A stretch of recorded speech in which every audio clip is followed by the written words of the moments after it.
to the Shades of Entrepreneurship, where we interview entrepreneurs to inspire the future entrepreneur.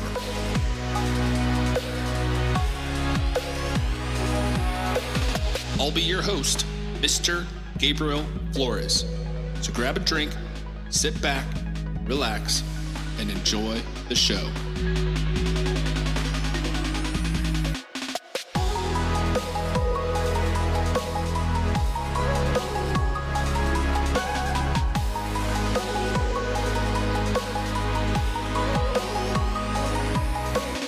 This returning guest has a new venture capital firm for startups and investors, minimizing investment risk for top investors and simplifying the way startups raise capital. Please welcome back the founder of Information System Builder and CEO of Tahili Ventures, Cindy Faso. Hello, everyone, and welcome to the Shades of Entrepreneurship. This is your host, Mr. Gabriel Flores. Today, I actually have a returning guest with a new venture, which I'm really excited about. Cindy, how are we doing? Hello, Gabe. Thank you so much for having me. So those folks that may have missed our previous episode, go ahead and introduce yourself. Who is Cindy? So hi, my name is Cindy Faso, and I'm the CEO of Tahili Ventures. And it's a venture capital that we help startups, raise money. It's very hard for startups to raise money right now, especially right now with all of the what's going on in the tech world. And it's a platform where we cater to startups and investors. And it's not just, connecting investors and startups. We also help startups with the financial projections and just making sure that they know how to pitch to the investors. So before getting to the investors, we make sure that they are ready. A lot of startups are, they just think, oh, we just need to present to an investor, but that doesn't work like that, right? You have to make sure that your pitch makes sense, your financial projections make sense, and your valuation makes sense. So we help them with that first before they even get to investors. And with investors, we just help them minimize their time, right? Everybody on our platform, all of the startups in our platform would already be due diligence approved, right? We would make sure that we've done all of their due diligence, and it's basically the startups that they are interested in investing. So that's how our platform is going to work. I previously founded, and I was here to talk about it, Information Systems Builder, and it was a marketing solutions company, and that did really well.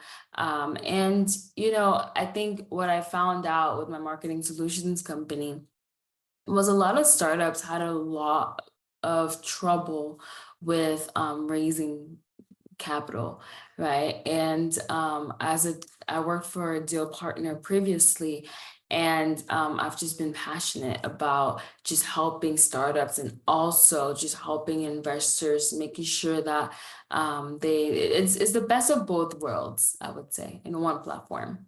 Yeah, and I completely agree. Starting the nonprofit Latino founders and having our pitch competitions, one of the things we encourage our entrepreneurs to focus on is learning how to pitch. But more importantly is humanize yourself during that pitch. Create a personal story that resonates with the consumer and the audience and those that are listening to your pitch. Make sure they understand the value proposition. More importantly, Cindy kind of alluded to this, is make sure that you provide a little bit of insight into who you are and why you're the one that can solve this issue, because most entrepreneurs, right, are out to actually solve an issue, but then articulate that in a way that's very understandable and easy to follow. Think about it as your elevator pitch, right? You got a couple of minutes or maybe a couple floors with a venture capitals, and you want to kind of explain what your business does in a very short format, and you have 2 floors to do it. What are you going to say in that short amount of time to pique their interest? Now, Cindy, one of the things you mentioned, with system builders, you started working through that project, and you even said on the former podcast that your goal was to kind of start this venture fund. Yes. How do you start a venture fund? Take us through that process. Oh, how do you start a venture fund? Connections. As you would know with your accelerator, you want to have a lot of, yeah, connections. Looking for partners, right? Looking for partners that are going to help you through this journey. I would say also, you have to be passionate about just helping startups, right? It's one of those things that you have to have the empathy. You have to, because and when I say having the empathy, not everybody's going to get the funding, right? You have to say, sorry, great idea, but we don't really see the future with this. So it's very hard. So you have to have the empathy. And I think for me, like you mentioned, when I had an information systems builder, I knew immediately that I wanted to, have a fund.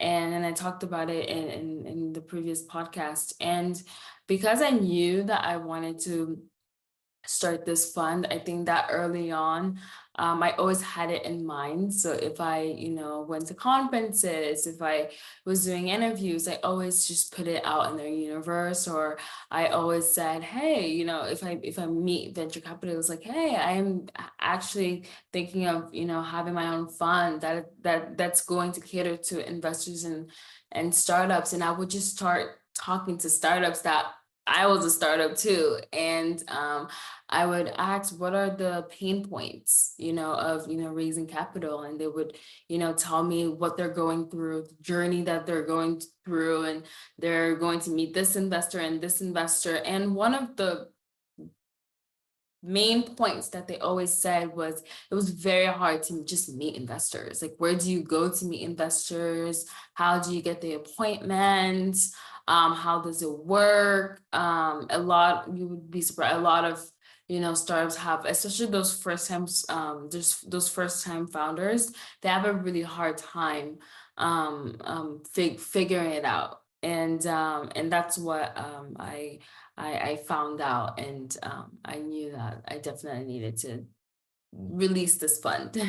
Yeah, definitely. Now, what would you say with your experience, starting this fund and leading it, what would you say is some of the biggest mistakes entrepreneurs make when seeking funding? Really good question. I would say the mistake that founders make I would say I have an answer, but I'm trying to put this short.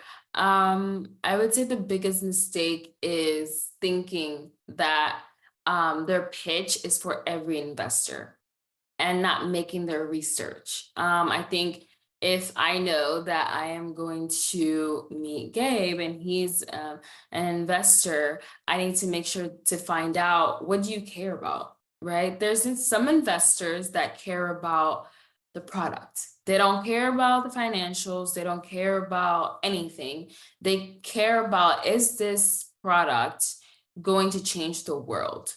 Do I believe in this? Right? They're very passionate. And the way you pitch to him is very different. And then you meet somebody else and all they care about is the financials. How am I making back my money? Where is this going in 5 years? And not that they don't care about the product, but that's not their main focus. So each of those investors are totally different. And I think the mistake that a lot of founders make is they have the same pitch for everybody.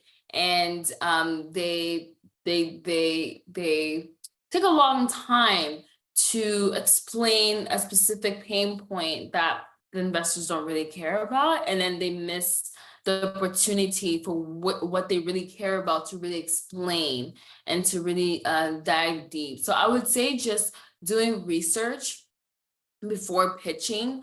It's not all about, just having the same pitch to everybody and just making sure that, okay, the slides look good, that they're colorful. No, it's all about each investor or care about different things. You have to make sure that you know what exactly Gabe is looking for. That's a great point, and I think that could also be translated into the corporate world as well. So when individuals, folks, if entrepreneurship isn't your thing and you're looking at getting just a new position, updating your resume so it reflects the position you're going for and highlights the strengths that you have to accomplish that role is very important. There is no one size fits all for your resume. Make sure that you update your resume so it reflects the strengths of the what the position's asking for. And in addition to that, the cover letter, right? Ensuring that your cover letter is edited so it again focuses on the strengths of what the current position is asking for. Because as Cindy mentioned, it's imperative that you really understand who your audience is, understanding what they're wanting. Are they wanting the operations? Are they want the finance? Are they wanting the growth trajectory? Those are very important things to have in place. Now, Cindy, one of the things you kind of mentioned pretty consistently was the need for having your financial numbers in place. Why is that so important for an entrepreneur? It's so important because a lot of startups, they have financial projections that I don't want to say it doesn't make sense, but it's not realistic for their time being. And what I mean by that is, let's say you are a pre-seed founder, and let's say some pre-seed founders, their valuation is like $20 million, right? And they're looking for, I don't know, $5 million. Sometimes it can be too high for where you are.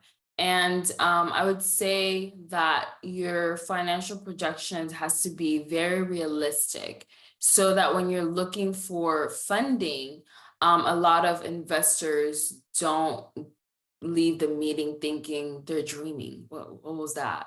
And it's not all about your dreaming, and you have to dream big, but I would say financial projection is very important because um that tells the investor if you're serious or not. And it tells the investor about, this is how I'm going to make my money, and they have to make sure that what you're saying makes sense. They have to make sure that it's realistic for where you are. You can't have a valuation at $20 million and then you barely have 10 customers. So it's very important because it tells the investor if you're serious or not, if it's a good talk but no show. So it's I think it's one of the top two, besides product. That it's a very important component. A lot of investors, when you're pitching, okay, this is the problem, this is the solution that we found, this is our product, this is the competition that we have, and this is how we differentiate ourselves from our competitors. Then they're like, okay, financial projection, all you said was cool, it was good, but let's see the realistic, what's going on, how many customers have you had, what's your projection in the last 5 years, what have you done? If you've just launched, where do you see yourself in 5 years? You don't have any customers. You've been launched for a year. You don't have 10 customers, but you think you're gonna have 1,000 customers in 2 years. How is that realistic? How is that gonna happen? So the financial projection, it will really tell if a company is serious or not. Yeah, that's very true. And folks, I try to preach this pretty consistently is getting your operations in place, right, is going to be very important because that's going to really help your financial trajectory. Understanding where you need to cut out waste, being very efficient with your time and your energy and your product placement is very important. You certainly don't want to overinvest in a product or a service that you don't have a market for. So making sure you get out, like, was mentioning earlier, getting out to the different conferences and road shows and just networking with people, talk about your idea, get a general gestalt if people are willing to invest their time and energy into what you're creating, because sometimes as entrepreneurs, we may have the greatest idea with no market. So making sure that you have the right product market fit is very important. Now, Cindy, one of the things you mentioned too is you kind of essentially you help get folks together with venture capitalists. Now, where do the venture capitalists hang out? Where is the water cooler conversations happening for venture capitalists? Where do I meet them? That is a really good question. So a lot of it is just connections. A lot of it is, I would say, the number one, if I had to advise a founder on where to meet venture capitalists, I would say conferences. A lot of conferences, a lot of investors hang out at conferences because they want to see the next, the what's going on in the world. So they're definitely in the conferences. A lot of them also, um, I think you also have to identify what type of venture capitalist you want, right? A lot of people ask me, "Oh, I'm looking for investors. I'm looking for investors." And I always say, "Okay, what type of investor?" Right? There is the angel investor that is not going to give you more than 200K. And there is well-established venture capitalists that are renowned.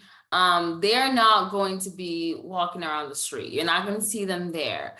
And so there's different stages of venture capitalists. Also going to offices, right? Here in San Francisco, you have the opportunity to you really have to hunt for them. And I think that's why I really just wanted to launch my own fund, because as a founder, I knew the struggle of finding, trying to find investors. It's a real struggle. It's a real struggle. There's a lot of startups out there that have great ideas and are just lost, right? They're like, okay, like financial projections, and I have to look for investors, but I'm running out of money. And because even looking for investors, you have to spend money to earn money. So you have to spend money to even meet these venture capitalists. So I would say it's a lot of connections. Even conferences, you can meet somebody that knows someone that knows someone. So you never know who's who, and you never know who's going to help you. And at conferences too, a lot of venture capitalists, they go to make talks, right? They speak and everything, so you can go there and try to sneak in to have them give you some time to talk about your company. And also that a lot of founders, they don't have that quick pitch, right? And we're all like that. Our attention span is we're giving you 2 minutes. After 2 minutes, we don't know. So you have to make sure that you have a 2-minute speech. So if you meet Mark Zuckerberg today, you can give him that speech and he can see your vision right there and then. And that's very, very important, because a lot of founders, what the mistake that they make is they meet an investor, Gabe, and they say, I have this great company, and they explain, and Gabe will say, for example, "Okay, here's my card, let's set up a meeting." Sometimes they don't even remember that they gave you a card or anything. So you have to make sure that you have that 2-minute pitch, sorry, that when you meet Gabe and you give him that 2-minute pitch, he sees your vision, and right there and then he's like, "Let's do it." So that's very important. Yeah, and one of the things I liked that you mentioned was the kind of the importance of networking, right? Going out to conferences, going to pitch competitions. In fact, we have one coming up in Bend, Oregon on October 1st. Again, this is free to apply for these pitch competitions a lot of times. And the beauty of it is sometimes these entrepreneurs, like for example, for this pitch competition in Bend in October, they have an opportunity to acquire grant funding. So that's, free funding that's not venture capitalist backed. So it's not like you're going to expect to pay it back. It's truly is a grant fund. So you can use for operations, you can use it for marketing, staffing, whatever it is that you see fit to help scale your business. Our goal is to kind of help with that. And the beauty of the pitch competition is it's done in front of a live audience, and those individuals that attend actually vote on who's the best pitch, and they determine who that funding is going to go to. And what we found with that is a lot more belief and integration between the two, between the customer and the actual entrepreneur, because you create this bit of a ownership, right? If you vote on a business to do good, you kind of want to see them do well, and then you tend to go visit them a little bit more often. And so really networking, I would encourage folks to, get out there and network as much as possible, and think about ways to kind of expand your knowledge by meeting with other people. Now, what would you say was your one of your best experience from a networking perspective? What was that moment where, like, you know what, I'm so glad I came to this event? Oh, that's a good one. I I would say I go to a lot of conferences. Which one is my best memory? I would say when I meet someone that I've looked up to, and I tell them, about what I'm working on, and they're like, "Oh, like I love it. Like it sounds good." And it's very reassuring sometimes, So I would say that I met David Sachs once, which that was super great. I like him. And I think for me, the best memory about these conferences is just the people that I meet. It's very cool how a lot of founders are just intelligent, and they find a problem and they're so passionate about their solution. And I think that's for me as a CEO and partner of a fund. It's going to be a very, very hard thing, because you have to say, sorry, I just don't see the vision. But I just love how founders are so passionate about what they are, the solution that they came up with. And how cool is it that you see a problem and you're just brainstorming about, how can I solve this? How can I make it easier for people to not have to go through the specific problem, and finding the solution and having a product that will solve the solution. I think that for me, when I go to conferences, is just the best. The one of the best memories is just, there's thousands of founders, you're talking to all of them, and how passionate they look about what they're even doing.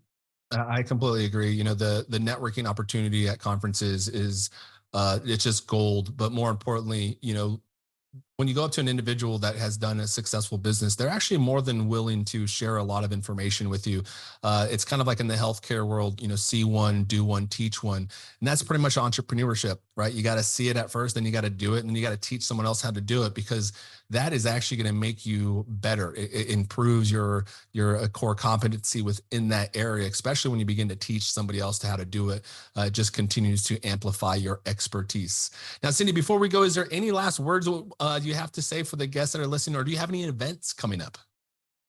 Yeah, so I have two things. To go by what you said, yeah, that's why, podcasts like yours, it's very important, especially the first time. Even if you're not a first time founder, just listening to founders that are going through either the same things you're going through, or you're a first time founder, you don't know yet what you're getting yourself into. And I always tell people this: being a founder, you can't be taught how to be a founder. You have to just start it. Just, if you want to have your own company, you have some questions, you're scared, listen to podcasts like this, and start it. Just be a founder. And sometimes you will, when you hear someone talking, for example, on your podcast, and you have a company, you're like, oh, that's very true. I had that same problem last week.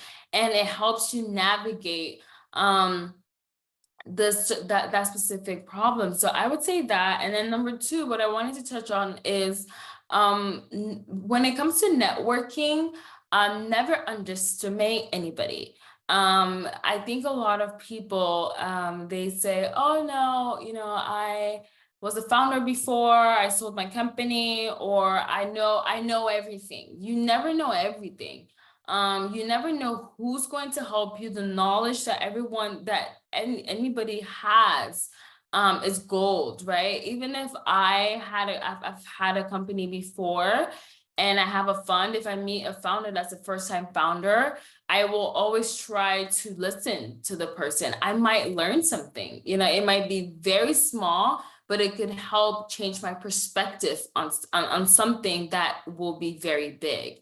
So I would say that any networking is good networking. Don't underestimate anybody, because you never know who, especially when we were saying, how do you meet venture capitalists? You never know who knows who. True. Might, somebody might know somebody that knows somebody that knows the venture capitalists, Yep. right? Or so you just want to make sure that you always learn. It doesn't matter who. Just I the agree. Yeah. fact that you're just learning is just gold. It's very true. And again, folks, we're in a global economy.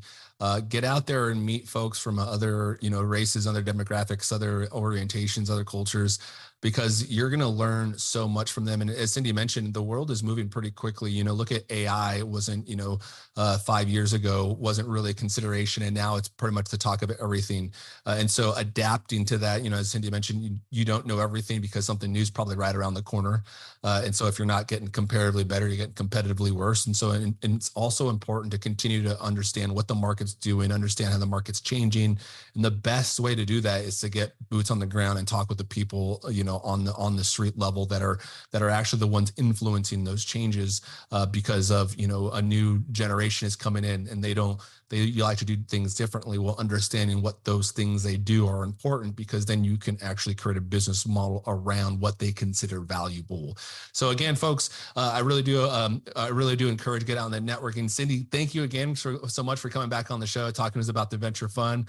For folks that are interested, again, you can subscribe to the Shades of Entrepreneurship newsletter by visiting theshadesofE.com. We'll have Cindy's information on the newsletter the week before the episode airs, the week the episode airs, and the week after the episode airs. So again, we'll have that contact information. We'll also have a dedicated page for this conversation with transcriptions as well as an audio.